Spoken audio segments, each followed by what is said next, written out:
শুরুতে আমরা কাগেনোকে ওরিয়ানা রাজ্যের একটা হট স্প্রিং এ নিজের গরমের ছুটি কাটাতে দেখতে পাই। আর এই হট স্প্রিং এ সে একা ছিল না, তার সাথে ছিল অ্যালেক্সিয়া। আর এখানে অ্যালেক্সিয়া রেগেও ছিল, আবার লজ্জাও পাচ্ছিল। কিন্তু তারপরেও অ্যালেক্সিয়া জিজ্ঞাসা করে, তাহলে তোমার ক্ষত হিল হয়ে গেছে আর তুমি এখানে কি করছো? তো তারা দুজনে এখানে গডেস ট্রায়ালের জন্য এসেছে, কিন্তু কাগেনো তো জানেই না এটা আসলে কি। অ্যালেক্সিয়া বলে এখানে একটা স্যাংচুয়ারি আছে যেটা বছরে একবার খোলে, তখন একটা ফাইটিং রিচুয়াল করা হয় যেটাতে প্রাচীন কালের যোদ্ধারা জেগে ওঠে আর গডেসের ট্রায়ালের চ্যালেঞ্জারদের সাথে লড়াই করে। যাই হোক, তখন অ্যালেক্সিয়া বলে, আমি মনে করেছিলাম তুমি আমার দিকে বড় বড় চোখ করে তাকিয়ে থাকবে, কিন্তু তুমি তো তোমার চোখ বন্ধ করে রেখেছো। আসলে এখানে ওরা দুজনে ওদের জন্মদিনের কাপড় পরেছিল। তো আমাদের সিগমা কাগেনো বলে, আমি তো তোমার দিকে তাকাইনি কারণ আমি আমার নিজেকে কন্ট্রোল করতে পারি, কিন্তু তুমি আমার তলোয়ারের দিকে তাকিয়ে কেন আছো? তখন অ্যালেক্সিয়া ভাব নিয়ে বলে, তুমি এটাকে তোমার তলোয়ার বলছো? আমার তো মনে হয় এটা একটা কেঁচো। এটা শুনে কাগেনো বলে, ডোন্ট জাজ আ বুক বাই ইটস কভার। তারপর হঠাৎ করে কাগেনো অ্যালেক্সিয়ার মুখের সামনেই দাঁড়িয়ে যায়। ভাই এটা কি অ্যানিমে নাকি অন্য কিছু? আমার তো সন্দেহ হইতাছে।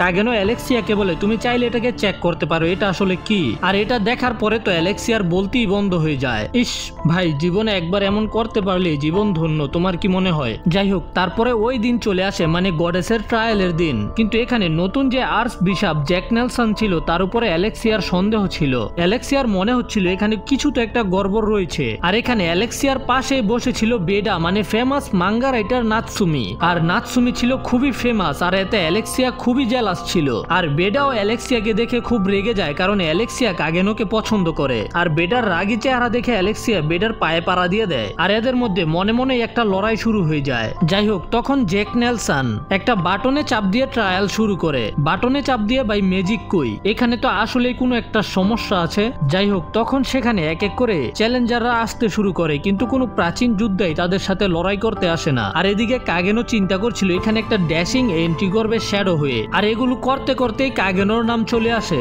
আসলে আমরা জানতে পারি যে রোজ কাগেনোর নাম দিয়ে দিয়েছিল।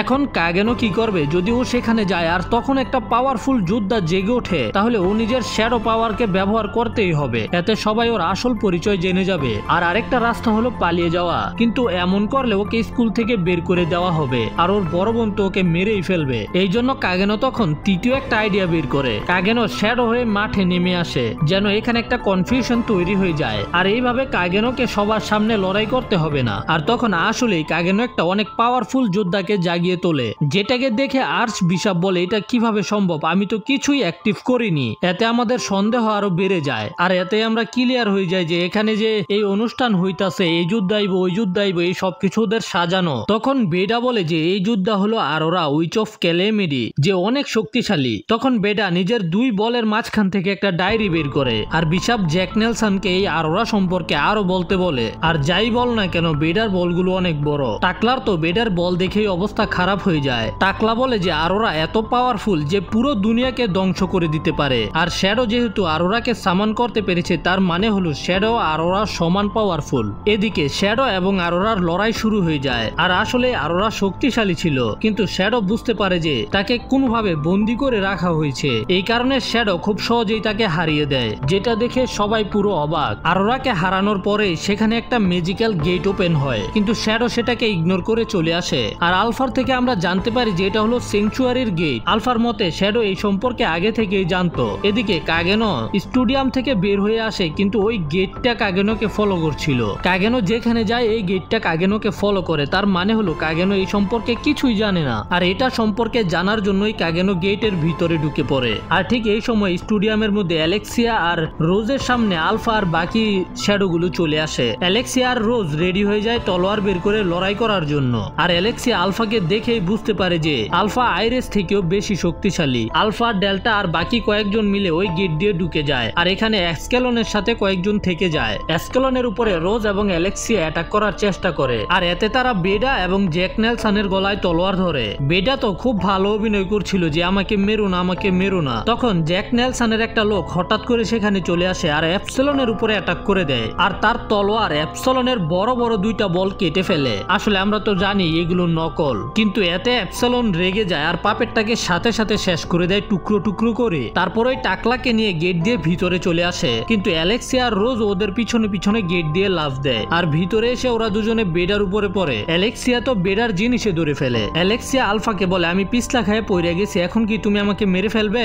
আসলে অ্যালেক্সিয়া ভয় পেয়ে গেছে যদি আলফা ওকে কিছু করে, কিন্তু আলফা বলে আচ্ছা ঠিক আছে থাকো, তোমাদেরও এগুলো সম্পর্কে জানা দরকার। তখন আলফা বলতে শুরু করে এটাই হলো কাল্ট অফ ডিয়াবলোর হেডকোয়ার্টার, মানে এই চার্চই হলো কাল্ট অফ ডিয়াবলো, সবকিছুই ভন্ডামি চলতেছে এখানে। আলফা আর বলে আমরা কাল্ট অফ ডিয়াবলো আর চার্চের আসল ইতিহাস সম্পর্কে জানি। এটা হলো আসল হিরো অলিভিয়ে, যে হলো একটা মেয়ে এলফ, কিন্তু বাকি দুনিয়া জানে যে অলিভিয়ে হলো একটা পুরুষ মানুষ। আর হিরো অলিভিয়ের চেহারা ঠিক আলফার মতোই ছিল। আর এটা দেখে জ্যাক নেলসন অবাক হয়ে বলে তুই একটা পজেস, কিন্তু তুই একেবারে সুস্থ, তুই এখনো কিভাবে বেঁচে আছো? আর এতেই সবাই বুঝতে পেরে যায় যে জ্যাক নেলসন এই সম্পর্কে সবকিছুই জানে। তার মানে হলো জ্যাক নেলসনেরও কাল্টের সাথে সম্পর্ক আছে। আর এই জন্যই আলফা স্যাংচুয়ারির আরো ভিতরে যাওয়ার সিদ্ধান্ত নেয়, যেখানে রয়েছে হিরো অলিভিয়ের মেমোরি ভর্টেক্স।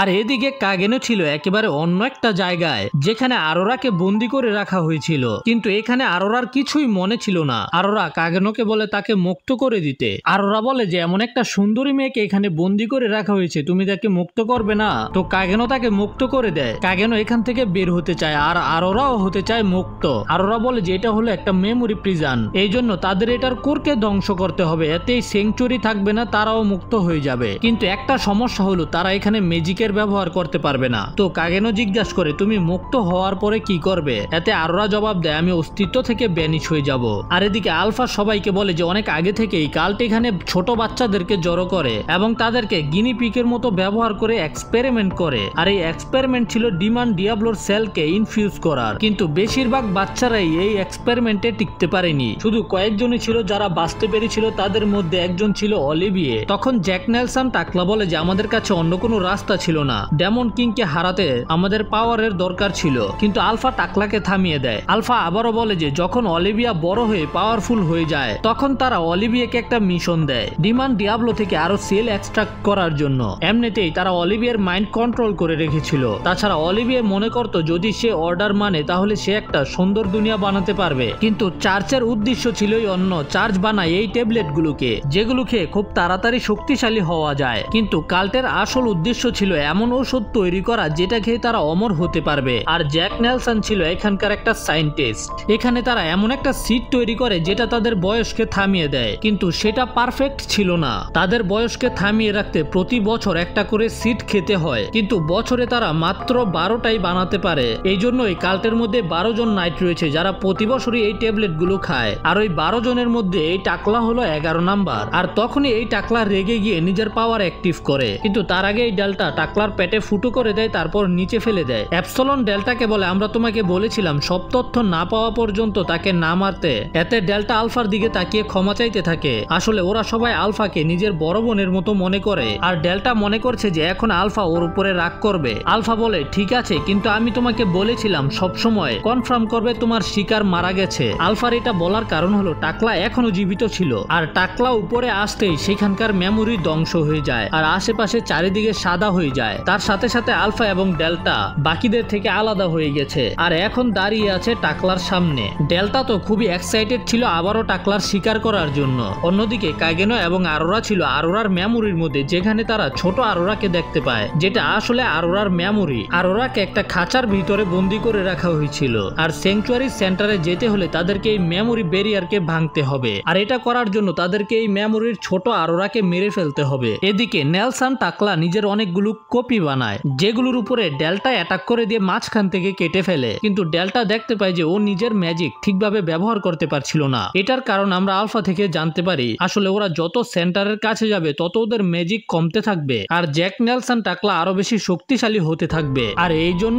এই টাকলা এতক্ষণ পর্যন্ত কিছুই করেনি। আর অন্যদিকে আরোরা এবং কাগেনো আরো একটা মেমোরিতে চলে আসে, যেখানে বাচ্চা আরোরা অনেকগুলো মানুষকে মেরে ফেলেছিল, আর ওই মানুষগুলো তখন জম্বি হয়ে ওদের উপরে অ্যাটাক করে দেয়। আর এখানে আমরা নোটিস করতে পারি যে কাগেনো নিজের একটা চোখকে বন্ধ করে রেখেছিল, হয়তো ও এই জায়গাটাকে অথবা কিভাবে ম্যাজিক ব্যবহার করতে পারবে সেটাকে অ্যানালাইজ করছে আর কি। তো এখানে আরোরা এবং কাগেনো এই জম্বিদের সাথে লড়াই করতে শুরু করে, আর শেষে কাগেনো গিয়ে এবার বাচ্চা আরোরার মেমোরি ধ্বংস করে। তখন সিন শিফট হয় অ্যাপসলনের উপরে। অ্যাপসলন এবং বাকি মেয়েগুলো একটা লাইব্রেরি থেকে পজেস সম্পর্কে ইনফরমেশন জড়ো করছিল, আর এখানেও স্যাংচুয়ারির এফেক্ট হচ্ছিল, তাদের ম্যাজিক ধীরে ধীরে কমতে শুরু করেছে। আর এতেই তখন অ্যাপসলনের বলগুলো খুলে পড়ে যায়, আর এটা বাকিরা দেখে ফেলে। তবে অ্যাপসলন ভাব ধরে যে এখানে কিছুই হয়নি, আর বাকিদেরকেও বলে তোমরা কিছুই দেখোনি। তারপরে আমরা দেখতে পাই যে কাগেনো এবং আরোরা স্যাংচুয়ারিতে চলে এসেছে। রয়েছে, যেটার মাঝখানে একটা তলোয়ার লাগানো ছিল। কাগেনো আগেই বলে দেয় যে আমার মনে হয় না আমি এই তলোয়ারটাকে তুলতে পারবো। আর যখন ও চেষ্টা করে আসলে ও সেই তলোয়ারটাকে তুলতে পারে না, কারণ এটা সেই তুলতে পারবে যে এটার যোগ্য। আর এদিকে ডেল্টা লড়াই করছিল টাকলার সাথে।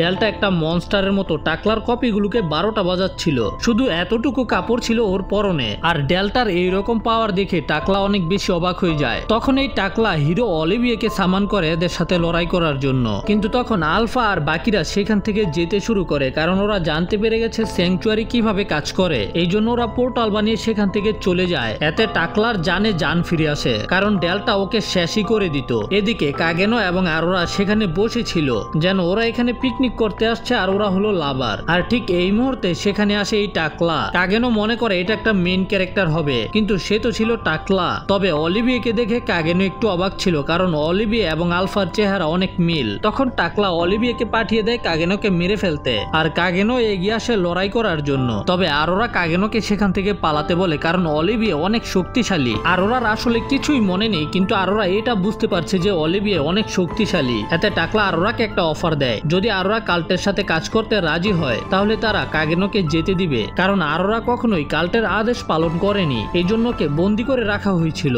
কিন্তু এতে কাগেনো রাজি হয় না, যেটা শোনার পরে টাকলা অলিভিয়াকে অর্ডার দেয় কাগেনোকে মেরে ফেলতে। অলিভিয়া এক মুহূর্তে কাগেনোর পিছনে চলে আসে আর কাগেনোর ভিতরে তলোয়ার ঢুকিয়ে দেয়, যেটাতে কাগেনো খুবই আহত হয়ে যায়। কিন্তু তখনই কাগেনো একটা শয়তানি হাসি দেয়, ওর যে একটা চোখ বন্ধ করে রাখা ছিল সেটা খুলে যায়। কাগেনোর সাথে সাথে অলিভিয়ার একটা হাত ধরে আর সেটাকে ভেঙে ফেলে, আর তারপর তাকে ধরে তার গলায় কামড় দিয়ে রক ছিঁড়ে মেরে ফেলে। কিন্তু হঠাৎ করে অলিভিয়া সেখান থেকে গায়েব হয়ে যায়। আসলে এটা অলিভিয়ার কপি ছিল, যেটাকে স্যাংচুয়ারির পাওয়ার ব্যবহার করে বানিয়েছে এই টাকলা। আর কাগেনো বেঁচে আছে কারণ ও নিজের আতুরীয় উজুরিকে অন্য জায়গায় সরিয়ে ফেলেছিল। আর তারপর কাগেনো টাকলার দিকে এগিয়ে যেতে শুরু করে। এতে টাকলা ভয় পেয়ে সেখানে অনেকগুলো অলিভিয়া তৈরি করে, যেগুলো কাগেনোর উপরে হামলা করে দেয়। কিন্তু কাগেনো নিজের ম্যাজিককে এই জায়গার রেজিস্ট্যান্ট বানিয়ে ফেলেছে, আর এই জন্যই কাগেনো এখন নিজের ফুল পাওয়ারে রয়েছে। আর কাগেনোকে লড়াই করতে দেখে টাকলার কলজা হাতে চলে আসে। এতে আরোরাও অনেক অবাক ছিল। এই মুহূর্তে কাগেনো নিজের সবচাইতে শক্তিশালী অ্যাটাক রেডি করে। ঠিক তখনই একটা অলিভিয়া কাগেনোর বুকের ভিতরে তলোয়ার ঢুকিয়ে দেয়, কিন্তু কাগেনোকে থামাতে পারে না। কাগেনো বলে আই এম অ্যাটমিক, আর বুম, পুরো স্যাংচুয়ারি গায়েব। তারপরে আমরা কাগেনোকে আরোরার কোলে শুয়ে থাকতে দেখতে পাই। আর যেহেতু এখন স্যাংচুয়ারি ধ্বংস হয়ে গেছে, এই জন্য এখন আরোরাও গায়েব হয়ে যাবে, কারণ সে শুধু একটা মেমোরি ছিল। আর এদিকে অ্যালেক্সিয়া, রোজ এবং বেডা মানে নাৎসুমি বন্ধু হয়ে গেছে। আর অ্যালেক্সিয়া বলে যে ওরা একটা গ্রুপ বানাবে যেটা শ্যাডো গার্ডেন এবং কাল্টের ইনফরমেশন ইনভেস্টিগেশন করবে। আর এদিকে আলফা এবং অ্যালেক্সিয়া টুরিস্ট হয়ে আলোচনা করছিল ওরা কি কি জানতে পেরেছে। ওরা যেটা মনে করেছিল সেটা হয়তো সত্য, আর ওরা মানে উইচ অফ ক্যালেমিডি হতে পারে সে ডিমন ডিয়াবলো অথবা তার কাটা হাত। এই ইনফরমেশনটা আমাদেরকে ঠিকভাবে বলা হয়নি, তো আমিও বলতে পারছি না এটা কি। আর ওরা মনে করে যে কাগেনো এই সবকিছু সম্পর্কে আগে থেকেই জানতো, কিন্তু আসলে কাগেনো জানে না। ঠিক আমার মতো একবার পরীক্ষায় আইছিল এক্স ব্যক্তিটা কে, আমি উত্তর লেখা দিছিলাম লেজেন্ডারি, আর পরীক্ষার হল থেকে বাইরে জানতে পারি যে এটার উত্তর হইব কিংবদন্তি। তো আমি লিখে দিছি ইংলিশে আর উত্তরটা হইলো বাংলায়, মানে উত্তর হইছে কিন্তু ইংলিশে। এরকম হইতাছে কাগেনোর অবস্থা। তারপরের সিনে আমরা প্রিন্সেস রোজকে ট্রেনিং করতে দেখতে পাই, কিন্তু ও কোনোভাবেই ওই টাইমের মতো শক্তি বের করতে পারছিল না। আর ঠিক তখনই ওর বুকে ব্যথা হয়, আর আমরা ওর শরীরের মধ্যে একটা দাগ দেখতে পাই, যেগুলো আসলে একটা পজেসের লক্ষণ, মানে রোজের বডিতেও পজেসের রক্ত রয়েছে। যাই হোক, তারপরের সিনে আমরা জানতে পারি যে বুশিন ফেস্টিভ্যালের দিন কাছাকাছি চলে এসেছে, যেটা সবচেয়ে বড় ফাইটিং টুর্নামেন্ট। আর এখানে কাগেনো কিছু করবে না সেটা তো হতেই পারে না, কিন্তু সমস্যা হলো কাগেনো এখানে নিজের চেহারা আর পাওয়ার দেখাতে চায় না। এই জন্য কাগেনো যায় গ্যামার কাছে। গ্যামা তো কাগেনোকে দেখেই অবাক, কিন্তু ও আবারও পড়ে যায়। তখন কাগেনো গ্যামাকে রিকোয়েস্ট করে ওর ক্ষমা চেঞ্জ করার জন্য, যেন বুশিন ফেস্টিভ্যালে পার্ট নিতে পারে। তো গ্যামা একটা ক্রিম নিয়ে আসে যেটা ইডা বানিয়েছে, যেটা দিয়ে কাগেনো নিজের চেহারাকে পাল্টাতে পারবে। তো ওরা কাগেনোকে জিজ্ঞাসা করে আপনি কেমন রূপ নিতে চান। কাগেনো বলে এমন একটা রূপ যাকে দেখে দুর্বল মনে হবে। এই জন্য নিউ কাগেনোকে মানডেইন ম্যান নামে একটা লোকে পরিবর্তন করার কথা বলে, যার বডি স্ট্রাকচার প্রায় কাগেনোর মতোই। তো ওরা কাগেনোর চেহারার মধ্যে ওই ক্রিম লাগিয়ে একটা মেশিনের সাহায্যে মানডেইন ম্যানের মাস্ক তৈরি করে দেয়। আর কাগেনোর অভিনয় তো অনেক ভালো, বাংলাদেশের কোনো হিরোই কাগেনোর লগে পারবো না। কিন্তু কাগেনো অনেক বেশি আশ্চর্য ছিল যে কাগেনোর আধা আধুরা গল্প শুনে গ্যামা আসল জিনিসগুলো বানিয়ে ফেলে কিভাবে সম্ভব। কাগেনোর মতে এটা গ্যামার ব্রেনের পাওয়ার। গ্যামার ব্রেন খুবই পাওয়ারফুল, কিন্তু একটা জিনিস কখনোই চেঞ্জ হবে না, গ্যামার কাছে কোনো অ্যাথলেটিক এবিলিটি নেই, যে কারণে গ্যামা আবারও সিঁড়ি থেকে পড়ে যায়। তারপর কাগেনো মানে মানডেইন ম্যান যখন রাস্তা দিয়ে যাচ্ছিল তখন একটা মেয়ে যোদ্ধা কাগেনোকে ডাক দিয়ে বলে, তুমি কি এই সস্তা তলোয়ার আর দুর্বল বডি নিয়ে বুশিন টুর্নামেন্টে লড়াই করার প্ল্যান করছো? আর যদি করে থাকো তাহলে আমি তোমাকে একটা পরামর্শ দিচ্ছি, পালিয়ে যাও, কারণ তুমি খুবই দুর্বল। সেখানে তুমি লড়াই করলে মারাও যেতে পারো। কিন্তু কাগেনো এতে খুবই মজা পাচ্ছিল। কাগেনো তো এই কথাগুলো শোনার জন্যই দুর্বল সেজেছে। কাগেনো বলে, ডোন্ট জাজ আ বুক বাই ইটস কভার। এটা বলে কাগেনো মজা নিতে নিতে সেখান থেকে যেতে থাকে। তখন একটা দানবের মতো লোক কাগেনোর রাস্তা আটকায়। এখানেই থাম, আমি হলাম কুইন্ট। আমি কয়েকবার বুশিন ফেস্টিভ্যালে লড়াই করেছি, আর প্রতিবারই তোর মতো দুর্বলরা এসে মজা নষ্ট করে দেয়। আর এই কথা শুনে আশেপাশের বাকি সবাই হাসছিল। আমি এটা শিওর বলতে পারি আমি তোমার থেকে বেশি শক্তিশালী। আর এতেই এই এক চোখওয়ালা কুইন্ট রেগে যায় আর মানডে ম্যানকে ধরে একটা ঘুষি মারে। তারপর তাকে লাগাতার মারতে থাকে। কাগেনো চাইলেই তাকে হারাতে পারত, কিন্তু ও নিজের মজা নষ্ট করতে চায় না। তবে তখন ওই মেয়েটা কুইন্টকে থামিয়ে দেয়। তুমি থামবে, নয়তো আমি তোমাকে থামাবো। এই মেয়েটা আসলে খুবই শক্তিশালী একজন নাইট, যার নাম হলো অ্যানরোজ। তখন মেয়েটা দেখতে পায় যে মানডে ম্যান এত মাইর খাওয়ার পরে ওর কিছুই হয়নি, যেটা দেখে অ্যানরোজ খুবই অবাক ছিল। এই জন্য সে তার নাম জিজ্ঞাসা করে, ও আমার নাম হলো মানডে ম্যান। আর কাগেনো এই মেয়েটার রিয়াকশন দেখে খুবই মজা পাইতাছিল। যাই হোক, তারপরে সিনে আমরা কাগেনোকে হাঁটতে দেখতে পাই হাতে বার্গার নিয়ে। তখন সেখানে চলে আসে রোজ কাগেনোকে ওদের নতুন বন্ধুত্বের কথা বলতে শুরু করে। আর রোজ কাগেনোকে ওর ফিয়ন্সের কথাও বলে, যার নাম হলো পার্ভ এসহেড। রোজ হলো একটা রাজকন্যা, এই জন্য ওর উপরে অনেক বড় দায়িত্ব রয়েছে, এই জন্য ওর বিয়ে করতে হবে। আর আমরা রোজ থেকে জানতে পারি যখন ও ছোট ছিল তখন একটা ছেলে কাগজের মাস্ক পরে রোজকে ডাকাতদের হাত থেকে বাঁচিয়েছিল, যেটা আসলে কাগেনো ছিল। তবে রোজ এটা জানতো না, আর কাগেনোর এগুলো মনে নেই। আর এই জন্যই রোজ নিজের ফ্যামিলি আর রাজ্যের বিরুদ্ধে গিয়ে নাইট একাডেমিতে ভর্তি হয়েছে। আর রোজ চায় যেন কাগেনো সবসময় রোজের উপরে বিশ্বাস করে, যাই হয়ে যাক না কেন। কাগেনো একটু থেমে বলে, হ্যাঁ আমি করব। তারপর কাগেনো রোজকে একটা বার্গার দিয়ে সেখান থেকে চলে যায়। তারপরে সিনে কাগেনোকে দেখানো হয় স্কেলের সাথে মিলে কোয়ালিফিকেশন ম্যাচ দেখছিল। এখানে জিতলেই বুশিন ফেস্টিভ্যালে চান্স পাবে। তখন সেখানে একটা গোল্ডেন ব্যাটেল স্যুট পরা জোকার আসে। এই জোকার আর কাগেনোর বন্ধু জোকার এর কেমিস্ট্রি মিলে যায়। তখন কাগেনো হাগার কথা বলে সেখান থেকে চলে আসে, আর মানডে ম্যান সেজে লড়াই করতে চলে আসে। তো ওরা দুজন ফাইটারদের পাওয়ার অ্যানালাইসিস করছিল। ওদের মনে হয় যে এই বড় মাসালওয়ালা লোকটা হবে সবচেয়ে শক্তিশালী, আর তার অপোনেন্ট ছিল মানডে ম্যান, যাকে দেখেই বোঝা যাচ্ছিল যে তার পাওয়ার একেবারে অল্প। তো গোল্ডির মতে এই ফাইটারের পাওয়ার লেভেল হলো 1000, আর মানডে ম্যানের পাওয়ার লেভেল হলো মাত্র 33। তার মানে হলো গানজাল নামের ফাইটারটা খুব সহজেই জিততে পারবে। কিন্তু ফাইট শুরু হতেই গানজাল মাটিতে পড়ে যায়। কেউ দেখতে পায় না এখানে কি হয়েছে, কিন্তু অ্যানরোজ দেখতে পেয়েছিল এখানে কি হয়েছে। মানডে ম্যান গানজালের থোতায় একটা ঘুষি মেরেছে, তার সাথে সাথেই ম্যাচ শেষ হয়ে গেছে। তবে এই গোল্ডি জোকারের মতে মানডে ম্যান এবং গানজাল মিলে রয়েছে, এই জন্য মানডে ম্যান জিতেছে। আর কাগেনোর বন্ধু জোকারও এটা মেনে নেয়। তারপর কাগেনো ফাইট শেষ করে নিজের আসল রূপ নিয়ে সেখানে ফিরে আসে। আর অ্যানরোজের চেহারায় চিন্তা দেখে কাগেনোর খুবই মজা পাইতাছিল ভাই। ও শুধু মজা নেওয়ার জন্য সবকিছু করতে পারে। আর এর পরের দিন সকালে কাগেনো ঘুম থেকে উঠে স্কেল থেকে জানতে পারে যে রোজ তার হবু স্বামীকে ছুরি দিয়ে গুতা দিয়েছে, তারপর পালিয়ে গেছে। এতে কাগেনো বুঝতে পারে না রোজ এটা কেন করলো। তখন আমরা রোজকে একটা টানেলের ভিতরে আহত অবস্থায় দেখতে পারি। রোজ আসলে সোলজারদের কাছ থেকে পালিয়ে যাচ্ছিল। আর বেটা এবং অ্যালেক্সিয়া ডিসাইড করে যে ওরা আগে রোজকে খুঁজে বের করবে, যেন এরা সত্যতা সম্পর্কে জানতে পারে। কিন্তু অ্যালেক্সিয়া সেখান থেকে যাওয়ার পরে আমরা জানতে পারি যে শ্যাডো গার্ডেন অলরেডি রোজের সকল গতিবিধিতে নজর রাখছে। আর কাগেনো নিউজ পেপারে রোজের খবর পড়ে। আর কাগেনোর মনে হয় যে রোজের হবু স্বামীকে ছুরি দিয়ে গুতা দেওয়া খুবই কুল। তখন কাগেনো কিছু চিন্তা করে সেখান থেকে গায়েব হয়ে যায়। আর যখন কাগেনো হেঁটে হেঁটে যাচ্ছিল তখন কাগেনোর সামনে দিয়ে একটা হুডি পরা মহিলা আসে, যে কাগেনোকে জিজ্ঞাসা করে, আমি একটা এলফের গন্ধ পাচ্ছি, তুমি কি কোনো এলফকে চিনো নাকি? কাগেনো বলে, হ্যাঁ আমার কিছু এলফ বন্ধু আছে, সে দেখতে কেমন? এতে মহিলাটা বলে সে একটা সুন্দরী মেয়ে। কাগেনো কনফিউজ। মহিলাটা বলে সে হলো আমার মৃত বোনের মেয়ে, তুমি তাকে চিনে থাকতে পারো, তাকে দেখতে প্রায় আমার মতো। এতে কাগেনো বলে, আমি আপনার চেহারা ঠিকভাবে দেখতে পারছি না। মহিলাটা নিজের উপরের হুডি সরায়, আর তার চেহারা দেখে কাগেনোর সাথে সাথে আলফার কথা মনে পড়ে। কিন্তু কাগেনো বলে, না আমার কিছু মনে পড়ছে না। আর এটা শোনার সাথে সাথেই মহিলাটি কাগেনোর উপরে হামলা করে দেয়। কাগেনো মনে করে যে সে সময় মতো থেমে যাবে, কিন্তু তারপরেও কাগেনো সেটাকে ডজ করে, কারণ এই অ্যাটাকটা খুবই পাওয়ারফুল ছিল। হয়তো কাগেনোর কল্লা আলাদা হয়ে যেতে পারতো। কাগেনো আসলেই ভয় পেয়ে গিয়েছিল। মহিলাটা কাগেনোর কাছে ক্ষমা চায়, কারণ সে মনে করেছিল কাগেনো অনেক শক্তিশালী হবে আর তার অ্যাটাকটাকে ব্লক করতে পারবে। কিন্তু কাগেনো এখানে দুর্বল হওয়ার অভিনয় করে। তখন সে কাগেনোকে উঠতে সাহায্য করে। আর মহিলাটি কাগেনোর নাম জিজ্ঞাসা করে এবং তার নাম বলে, আমার নাম হলো বিয়াট্রিক্স। বিয়াট্রিক্স কাগেনোকে বলে, তোমার হাত খুবই ভালো, তুমি ভবিষ্যতে অনেক শক্তিশালী হবে। ও তো এমনিতেই শক্তিশালী, যেটা বিয়াট্রিক্স অলরেডি বুঝতে পেরে গেছে। আর এদিকে অ্যানরোজ মেয়েটার কাছে কুইন্ট আসে। কুইন্ট তার কাছে এটা জিজ্ঞাসা করতে এসেছে মানডে ম্যান ওই ম্যাচে কি করেছিল। তো অ্যানড্রোস বলে আমি ঠিকমতো দেখতে পারিনি, আমি শুধু এটা বুঝতে পেরেছি মানডে ম্যান নিজের হাতকে মুভ করেছে। কিন্তু আজকে আমরা মানডে ম্যান সম্পর্কে সবকিছু জেনে যাব, কারণ আজকে মানডে ম্যান লড়াই করবে ওই গু কালারের জোকারের সাথে। আর সে নাকি কখনোই হারেনি, কারণ ও কখনোই নিজের থেকে বেশি শক্তিশালী লোকেদের সাথে লড়াই করে না। আর আজকে যেহেতু এই গু কালারের জোকার মানডে ম্যানের সাথে লড়াই করতে এসেছে, তার মানে হলো মানডে ম্যান এই জোকার থেকে অনেক দুর্বল। এদিকে জোকার ভার্সেস মানডে ম্যানের লড়াই শুরু হয়।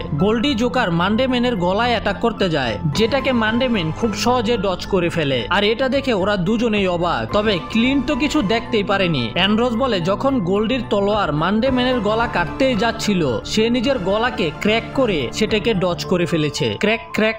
আর এদিকে গোল্ডি নিজের চাপা পিটাতে থাকে, কিন্তু মানডে ম্যান কোনো পাত্তা দেয় না। এই জন্য গোল্ডি নিজের সবচেয়ে পাওয়ারফুল অ্যাটাক গোল্ডি ড্রাগন দিয়ে অ্যাটাক, কিন্তু গোল্ডি নিজের উল্টা দিকে গিয়ে মুখ থুবড়ে পড়ে। এখানে ক্লিন্ট অ্যানড্রোসকে জিজ্ঞাসা করে এবার কি হলো। তো অ্যানড্রোস বলে যখন গোল্ডি মানডে ম্যানের দিকে অ্যাটাক করতে যাচ্ছিল, তখন মানডে ম্যান হাঁচি দিয়েছে, এতে তার তলোয়ার গোল্ডির দিকে তাক হয়ে যায়। গোল্ডি সেটাকে ডজ করতে গিয়ে ক্রাশ করে পড়ে গিয়ে হেরে গেছে। এতে কুইন্ট অ্যানড্রোসের কথা বিশ্বাস করে না, রেগে সেখান থেকে চলে যায়। আর তখন অ্যানড্রোস নিজের গার মানডে ম্যানের মতো চটকানোর চেষ্টা করে। তারপরে সিনে আমরা দেখতে পাই যে আইরেস ওরিয়ানা রাজ্যের রাজার সাথে দেখা করতে এসেছে, কিন্তু রাজাকে তো দেখে মনে হচ্ছে সে কারো বসে রয়েছে আর সবকিছু আলোচনা করছে এই পার্ভ এস হেড। এতে আইরেসের খুব রাগ হচ্ছিল, তারপরেও নিজের রাগ কন্ট্রোল করে রাখে। এদিকে মানডে ম্যান আরো একটা ফাইটে জিতে যায়, আর এইবার ফাইট হয়েছিল কুইন্টের সাথে। ফাইট শেষ করে যখন মানডেন সেখান থেকে চলে যাচ্ছিল, তখন অ্যানড্রোস ওর সাথে কথা বলতে আসে। আসলে অ্যানড্রোস ওকে আবারও ওয়ার্নিং দিতে এসেছে, কারণ পরের ফাইট হবে অ্যানড্রোসের সাথে। তবে মানডেন ওকে পাত্তা না দিয়ে সেখান থেকে যেতে শুরু করে, আর মনে মনে যে মজা নিতা ছিল ওইটা অন্য ব্যাপার। অ্যানড্রোস আবারও মানডেনকে থামানোর চেষ্টা করে, তবে মানডেন নিজের বডি থেকে এক্সট্রা ওয়েট খুলে দেখায়, যেগুলো নিচে ফেলতেই ফ্লোর ভেঙে যায়। তারপরেই মানডেন সেখান থেকে চলে আসে। সিন শিফট হয় রোজের উপরে। রোজ সৈন্যদের সাথে লড়াই করছিল, তাদেরকে আহত করছিল, কিন্তু না মেরেই সেখানে রেখে চলে যায়। তারপরের দিন সকালে স্কেল কাগেনক একটা পোস্টার দেখিয়ে বলে রোজকে ওয়ান্টেড করে দেওয়া হয়েছে, আর যে তাকে ধরে দিতে পারবে তাকে 10 মিলিয়ন টাকা দেওয়া হবে। কিন্তু কাগেনো তো রোজের পক্ষে ছিল, এই জন্য কাগেনো কিছুই বলে না। তখন কাগেনো জানালা দিয়ে বাহিরে দেখতে পাই যে ওর বোন এখানে আসছে, আর এটা দেখার সাথে সাথেই কাগেনো রেডি হয়ে জানালা দিয়ে লাফ দিয়ে পালিয়ে যায়। কাগেনো যখন রাস্তা দিয়ে হাঁটছিল তখন ও পিয়ানোর শব্দ শুনতে পায়, আর কাগেনো তো পিয়ানো বাজাতে খুবই পারদর্শী, কিন্তু এখানে ও পিয়ানোর যে মিউজিক বাজানো শুনতে পাচ্ছিল সেটার নাম হলো মুনলাইট। কাগেনো চিন্তা করে যে এটা এই দুনিয়াতে আসলো কিভাবে, এখানে কি অন্য কেউ আমার মতো রিইনকার্নেটেড হয়েছে। কাগেনো চেক করতে আসে আর দেখতে পায় যে এটা তো অ্যাপসলন, আর এতে কাগেনো আসলেই জেলাস ছিল। প্রথমে গেমা, তারপর বেডা, আর এখন অ্যাপসলন ওর ট্যালেন্ট দিয়ে অনেক টাকা কামাচ্ছে আর ফেমাসও হয়ে যাচ্ছে। অ্যাপসলনের সাথে কথা বলে কাগেনো সেখান থেকে চলে যাচ্ছিল, কিন্তু কাগেনোর সামনে একটা পিয়ানোকে দেখতে পায়, এতে কাগেনো একটা শয়তানি হাসি দেয়। এদিকে অ্যালেক্সিয়া এবং বেডা রোজকে খুঁজতে বের হয়েছে ওরিয়ানা রাজ্যের আন্ডারগ্রাউন্ডে, যেখানে আমরা রোজকে আহত অবস্থায় দেখতে পাই। আমাদের একটা ফ্ল্যাশব্যাক দেখানো হয়, যেখানে রোজ ওর বাবার সাথে দেখা করতে এসেছিল, কিন্তু যখন ওর বাবার চেহারা দেখতে পায় তখন খুব অবাক হয়ে যায়। ও বুঝতে পারে যে পার্ভ অ্যাসেড ওর বাবার সাথে কিছু একটা করেছে। এই জন্য রোজ রেগে গিয়ে সাথে সাথে পার্ভ অ্যাসেডের বুকে ছুরি দিয়ে গুতা দিয়ে দেয়, কিন্তু সেখানে থাকা সবাই পার্ভ অ্যাসেডের সাথে মিলেছিল, আর তারা সাথে সাথে রোজকে গ্রেফতার করতে আদেশ দেয়। কিন্তু রোজ সেখান থেকে পালিয়ে যায়, আর রোজ থেকে আমরা জানতে পারি যে পার্ভ অ্যাসেড কাল্টের সাথে জড়িত আছে। এখন রোজ কাগেনোর কথা চিন্তা করছিল, কাগেনো কি ওকে এখনো বিশ্বাস করবে। আর এই মুহূর্তে ওর যে পজেস রক্ত ছিল সেটাও বাড়তে শুরু করেছে। ঠিক তখন রোজ পিয়ানোর শব্দ শুনতে পায়। পিয়ানোর শব্দ ফলো করে আসার পরে রোজ এখানে শ্যাডোকে দেখতে পায়। ওই যে পিয়ানোটা দেখে শয়তানি হাসি দিয়েছিল না, আসলে পিয়ানো চুরি করে নিয়ে এসেছে। রোজ পিয়ানো শুনে তালি বাজিয়ে প্রশংসা করে, কিন্তু কাগেনো উঠে এসে বলে তুমি আসলে কি করতে চাও। রোজ বলে আমি সবাইকে রক্ষা করতে চাই, কিন্তু এখন আমি কিছুই করতে পারবো না। ওর পজেস বাড়তে শুরু করেছে, কিছু সময় পরে ওকে কেউ চিনতেই পারবে না। কাগেনো বলে তাহলে কি তুমি হার মেনে নিবে?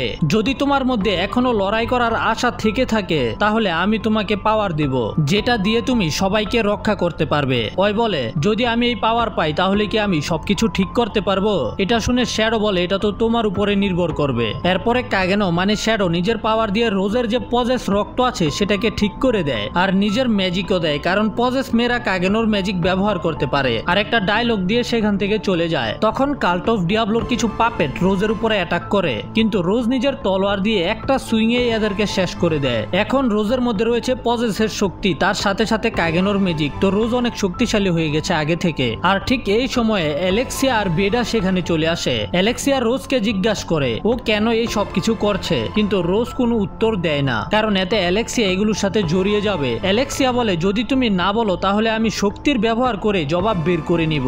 এটা বলার সাথে সাথেই অ্যালেক্সিয়া আর রোজের মধ্যে লড়াই শুরু হয়ে যায়, কিন্তু রোজ অ্যালেক্সিয়া থেকে অনেক বেশি শক্তিশালী হয়ে গেছে, এই জন্য অ্যালেক্সিয়া হেরে যায়। আর বেডা তো এখন কিছু করবে না, কারণ শ্যাডো নিজে ওকে পাওয়ার দিয়েছে। যাই হোক, তারপরে যখন কাগেনো বাসায় ফিরে আসে তখন বাসার সামনে ওর বোনকে দাঁড়িয়ে থাকতে দেখতে পায়। তার মানে হলো কাগেনো আজকে বিপদে পড়ে গেছে। এইবার ক্লিয়ার কাগেনোকে ধরে ফেলে। ক্লিয়ার কাগেনোর উপরে রেগে আছে, কারণ ওদের একসাথে বাড়ি ফিরে যাওয়ার কথা ছিল, কিন্তু কাগেনো তো রোজের সাথে ওরিয়ানা রাজ্যে চলে গেছে শ্যাডো কাজ করার জন্য। কাগেনো চিন্তা করে আমি মনে করেছিলাম যদি আমি একটু লুকিয়ে মুকিয়ে থাকি তাহলে ক্লিয়ারের রাগ শান্ত হয়ে যাবে, কিন্তু সময়ের সাথে সাথে তো ওর রাগ আরো বেড়ে গেছে। ক্লিয়ার তো এখানে কাগেনোর গলা টিপে মেরেই ফেলছিল। বান্দা বাইরে গিয়ে শক্তিশালী লোকেদেরকে মেরে ফেলে আর এখানে বড় বোনকে ভয় পাইতেছে। ক্লিয়ার কাগেনোকে বুশিন ফেস্টিভ্যালের একটা ভিআইপি সিটের টিকিট দেয়। এইবার স্কুলের হয়ে বুশিন ফেস্টিভ্যালে আমি লড়াই করব, তাই তুই সেখানে থাকবি আমার লড়াই দেখার জন্য। আর যদি তুই এইবার কিছু উল্টাপাল্টা করস তাহলে আমি তোকে মেরেই ফেলবো। এতে কাগেনো রাজি হয়ে যায়। আর এদিকে অ্যালেক্সিয়া জানতে পারে বেডা শহর ছেড়ে চলে গেছে, আর অ্যালেক্সিয়াকে কাল্টের কিছু ইনফরমেশন দিয়ে গেছে। ওয়েল বুশিন ফেস্টিভ্যালে ফাইট হচ্ছিল আর কাগেনো টিকিট নিয়ে ভিআইপি সিটে এসে সেখানে আইরেসকে দেখতে পায়। কাগেনো সেখান থেকে চলে যেতে চায়, কারণ ব্যাকগ্রাউন্ড ক্যারেক্টাররা ভিআইপি সিটে ভিআইপিদের সাথে বসে না, তবে আইরেস কাগেনোকে সেখানে বসতে বলে। আর এখানে আইরেস কাগেনোর কাছে ক্ষমা চায় ওর উপরে টর্চার করার জন্য যখন অ্যালেক্সিয়াকে কিডন্যাপ করা হয়েছিল, যেটা দেখে সেখানে থাকা সবাই অবাক। তখন একজন আইরেসকে জিজ্ঞাসা করে তো আপনার কোন ফাইটারের উপরে নজর আছে। এতে আইরেস অ্যান্ড্রোজের কথা বলে, মানে অ্যান্ড্রোজও খুবই শক্তিশালী, মোটামুটি আইরেসের লেভেলে আছে। তো কাগেনো জিজ্ঞাসা করে আর কি কেউ আছে যাকে দেখা যাবে। তখন বাকিরা তো কাগেনোকে ব্যাকগ্রাউন্ড ক্যারেক্টারের মতোই দেখছিল। এতে কাগেনো বলে আপনারা মানডে ম্যানের সম্পর্কে কি চিন্তা করেন, সেও কিন্তু খুব পাওয়ারফুল। আইরেস কিছু বলতে পারে না, কারণ ও মানডেইনকে লড়াই করতে দেখেনি। তখন পাশের ছেলে আর মেয়েটা বলে ও আমরা দেখেছি সে অনেক ফাস্ট, কিন্তু এতটুকুই একেবারে বাচ্চাদের মতো লড়াই করে, তো তার কোনো চান্সই নেই এখানে জিতার। আর এতে কাগেনো খুবই মজা পায়, ও তো চাই সবাই এমন মনে করুক। তখন আইরেস আরো একটা ফাইটারের কথা বলে যে একটা এলফ সর্ড মাস্টার, যে বুশিন ফেস্টিভ্যালের প্রথম উইনার ছিল, তার নাম হলো বিয়াট্রেক্স। আর এটা শোনার পরেই কাগেনোর মনে পড়ে যে ওই এলফটার কথা, যে একটা এলফ মেয়েকে খুঁজছিল। কাগেনো মনে করেছিল সে স্ট্রং হবে কিন্তু ফেমাস হবে, এটা ও জানতো না। কাগেনো তখন টয়লেটের নাম করে সেখান থেকে বের হয়, আর কাগেনো দেখা হয় বিয়াট্রিক্সের সাথে। কাগেনো ইগনোর মেরে চলে যেতে চায়, কিন্তু বিয়াট্রিক্স কাগেনোকে থামিয়ে জিজ্ঞাসা করে তুমি কি কোনো এলফকে দেখেছো যাকে দেখতে আমার মতো। বিয়াট্রিক্স মনে করেছিল এখানে অনেক মানুষ আসবে আর হয়তো সে নিজের বোনের মেয়েকেও খুঁজে পেতে পারে, কিন্তু এবারও কাগেনো নিষেধ করে দেয়। আর এদিকে পার্ভ অ্যাসেড আসে আইরেসের সাথে ফ্লাটিং করতে, কিন্তু আইরেস এতে খুশি ছিল না। ঠিক এই সময় ময়দানে লড়াই হবে অ্যান্ড্রোস এবং মানডে ম্যানের। অ্যান্ড্রোস চিন্তা করে এই লোকটার সিক্রেট হলো তার স্পিড, কিন্তু এখনো সে নিজের ফুল পাওয়ার দেখায়নি, এই জন্য আমার সাবধান থাকতে হবে। লড়াই শুরু হয় আর অ্যান্ড্রোস খুব দ্রুত মানডে ম্যানের উপরে অ্যাটাক করে, কিন্তু মানডে ম্যান সেটাকে ব্লক করে ফেলে। অ্যান্ড্রোস চিন্তা করে যদি আমি তাকে অ্যাটাক করার সুযোগ না দেই তাহলে আমি জিতে যাব। ঠিক তখনই মানডেন নিজের স্পিড দেখাতে শুরু করে। এতে অ্যান্ড্রোস বুঝে যায় যে মানডেন ওর থেকে বেশি ফাস্ট এবং শক্তিশালী। আইরেস বলে যে অ্যান্ড্রোস থেমে গেল কেন। এতে পার্ভ অ্যাসেড উত্তর দেয় অ্যান্ড্রোস কাউন্টার অ্যাটাক প্ল্যানিং করছে, তার কাছে শুধু এটাই একটা রাস্তা আছে। আর এইবার মানডেন অ্যান্ড্রোজের উপরে অ্যাটাক করে। অ্যান্ড্রোস মানডেনের কাছে আসার আগেই তার দিকে তলোয়ার ঘুরানোর চেষ্টা করে, কিন্তু শেষ মুহূর্তে মানডেন অ্যাটাকটাকে থামিয়ে দেয়। এতে একটা ওপেনিং তৈরি হয় আর অ্যান্ড্রোস হেরে যায়। আর এদিকে অ্যান্ড্রোস এবং পার্ভ অ্যাসেড মানডেনের সম্পর্কেই কথা বলছিল।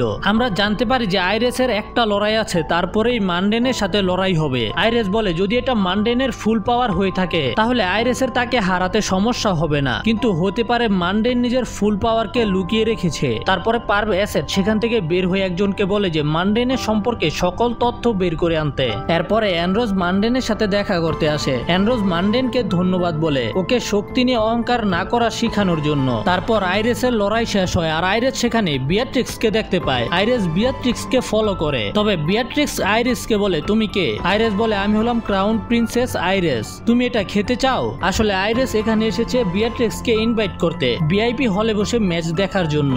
তখন কাগেনোকে দেখানো হয়। কাগেনো চিন্তা করছিল কিভাবে বুশিন ফেস্টিভ্যালে সুপার এন্ট্রি করা যাবে। আর ঠিক তখনই কাগেনো নিজের সামনে ক্লিয়ারকে দেখতে পায়। ক্লিয়ার বলে তোমাকে দেখে খুশি মনে হচ্ছে। কাগেনো বলে হ্যাঁ আমি অনেক খুশি। তাহলে কি তুমি আমার ফাইট দেখেও এমন মজা পাচ্ছিলে? আর তখন কাগেনো চিন্তা করে আজকে আমি শেষ, কারণ ও ক্লিয়ারের ম্যাচের সময় সেখানে ছিল না। এখান থেকে সিন শিফট হয়ে অতীতে, যখন আইরেস ছোট ছিল। আইরেস ছোট থেকেই অনেক শক্তিশালী, আর তারপরে দেশের সবচাইতে শক্তিশালী নাইট হয়ে যায়। কিন্তু আইরেস নিজে থেকেও বেশি শক্তিশালী আলফাকে দেখতে পায়, আর এখন আইরেস কাল্ট আর চার্চের বিরুদ্ধে লড়াই করতে চায়। কিন্তু ওর বাবা মানে রাজা এটার বিপক্ষে ছিল। এই জন্য আইরেসের বুশিন ফেস্টিভ্যালে জিততেই হবে, তাহলে ওর একটা প্রভাব তৈরি হবে, তখন ও নিজের ইচ্ছা মতো কাজ করতে পারবে। তারপর আমাদের কাগেনোকে দেখানো হয় নিজের সিটে বসে রয়েছে। তার কারণ হলো নয়তো ক্লিয়ারোকে মেরেই ফেলবে। ঠিক তখনই সেখানে বিয়াট্রিক্স আসে, কিন্তু গার্ড বিয়াট্রিক্সকে ঢুকতে দেয় না, কারণ তার পরনের কাপড় হাই কোয়ালিটির ছিল না। তাকে তো ওরা ভিখারি বলে দেয়। তখন আইরেস বলে যে সে তাকে আমন্ত্রণ করেছে, আর সে কোনো সাধারণ মানুষ না,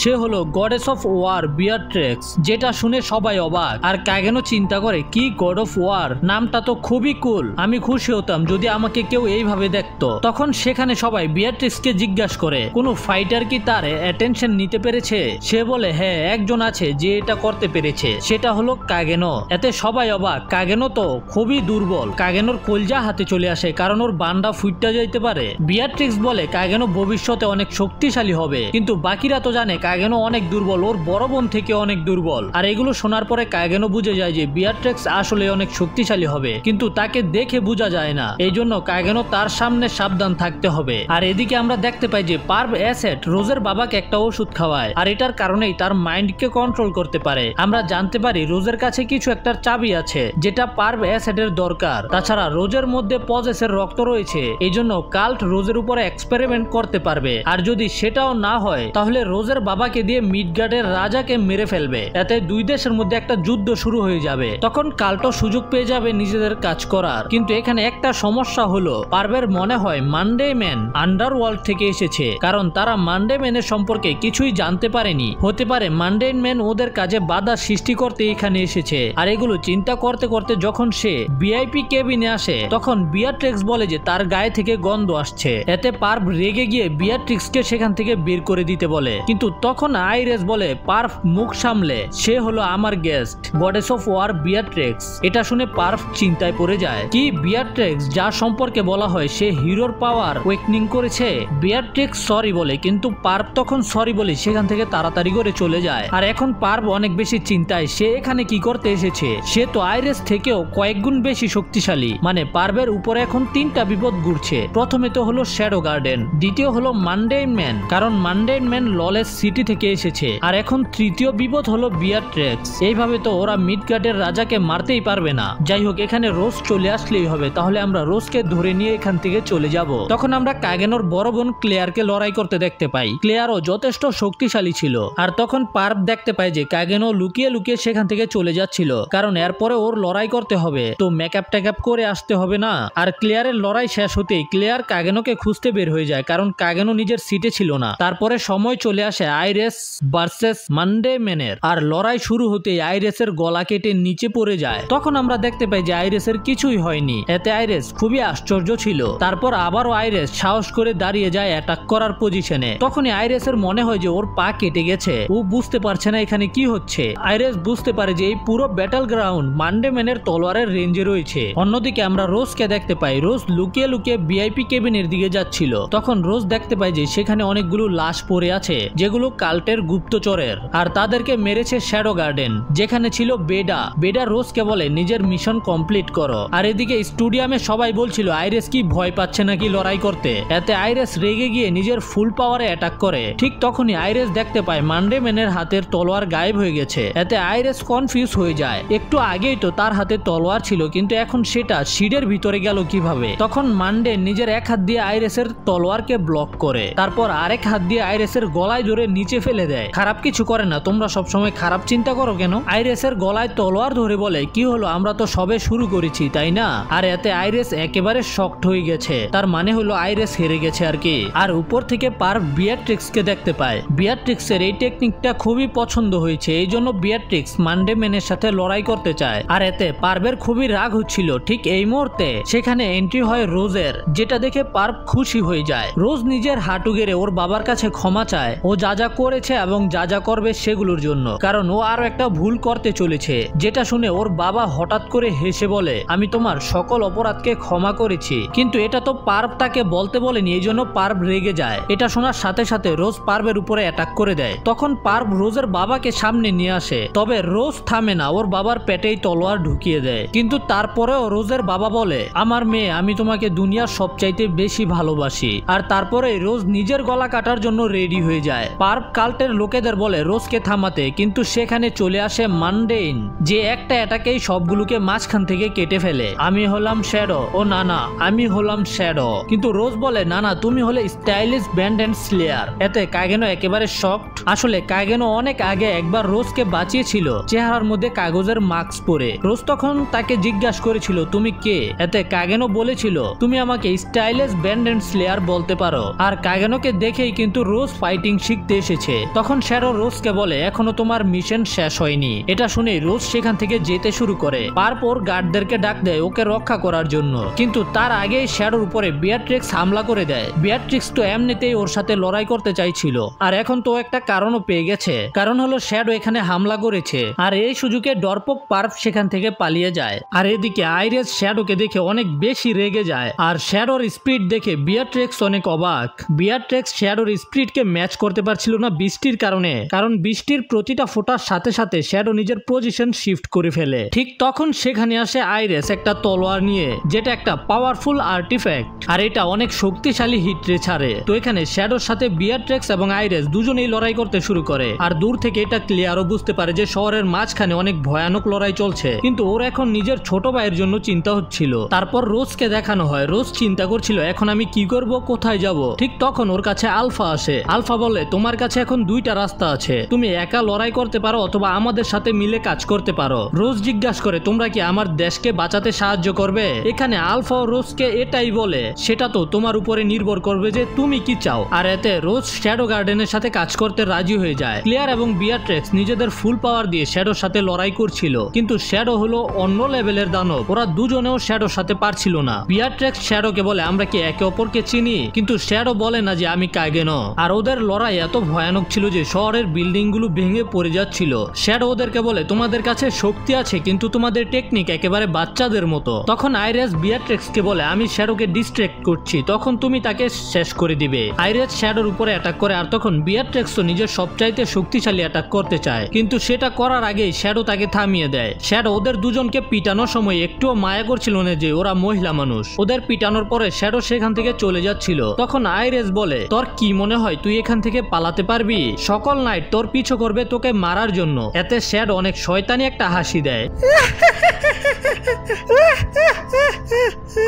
পালিয়ে যাব? কেন পালিয়ে যাব? এটা বলে শ্যাডো নিজের সবচেয়ে শক্তিশালী অ্যাটাক রেডি করে, অ্যাটমিক। খেলার সময় শেষ হয়ে গেছে। আমরা দেখতে পাই এইবার অ্যাটমিকের রেঞ্জ পুরো দেশের মধ্যে ছিল, মানে কাগেনো পুরো দেশকে শেষ করে দেওয়ার প্ল্যান করেছে, যেটাতে হাজার হাজার লাখ লাখ মানুষ মারা যাবে। দেখো তোমরা সবাই আমার আলটিমেট অ্যাটাককে, যেটা থেকে কেউ বাঁচতে পারবে না। ভাই ও তো আসলে একটা ভিলেন, আমিও এটা মনে করেছিলাম, কিন্তু কাগেনো অ্যাটাক না করেই সেখান থেকে গায়েব হয়ে যায়। আইরিস বুঝতে পারে যে ও এবারও শ্যাডোর কাছে হেরে গেছে, এই জন্য সেখানে বসেই কাঁদতে শুরু করে। কিন্তু বিয়াট্রিক্সের চেহারায় কোনো ইমোশনই ছিল না। আর এর পরের সিনে শেষ পর্যন্ত আমাদেরকে শেরিকে দেখানো হয়। শেরি এখানে শ্যাডোর ওয়ান্টেড পোস্টার দেখে বলছিল, আমি প্রতিজ্ঞা করছি আমি নিজের হাতে তোমাকে শেষ করব। যাই হোক, তারপরে বিয়াট্রিক্স চলে যায় অন্য শহরে ওর বোনের মেয়েকে খুঁজে বের করার জন্য। আমরা কাগেনোকে দেখতে পাই, ও তো একেবারে নর্মাল স্কুলের ছেলে হয়ে গেছে। আর যে বুশিন ফেস্টিভ্যাল ছিল সেটার উইনার হয়েছে কাগেনোর বড় বোন ক্লেয়ার। তারপরের সিনে আমরা দেখতে পাই যে আলফা রোজকে নিয়ে এসেছে ওদের হেডকোয়ার্টারে, যেখানে বাকি সকল শ্যাডো গার্ডেনের মেয়েরা থাকে এবং প্র্যাকটিস করে। আর এখানে এখন মোট 665 জন মেয়ে রয়েছে। আর এখানে রোজের নাম দেওয়া হয় নাম্বার 666, মানে একেবারে শেষের নাম্বারটা। তো রোজ আসার কারণে এখন 666 জন হয়ে গেছে। আর শেষে শ্যাডোর পিয়ানো বাজানো দেখিয়ে এমিনেমস ইন শ্যাডো সিজন 1 শেষ হয়ে যায়। তো ভালো লাগলে লাইক করবে, চ্যানেলে নতুন হলে সাবস্ক্রাইব করবে। দেখা হবে পরের ভিডিওতে, সেই পর্যন্ত টাটা, বাই বাই।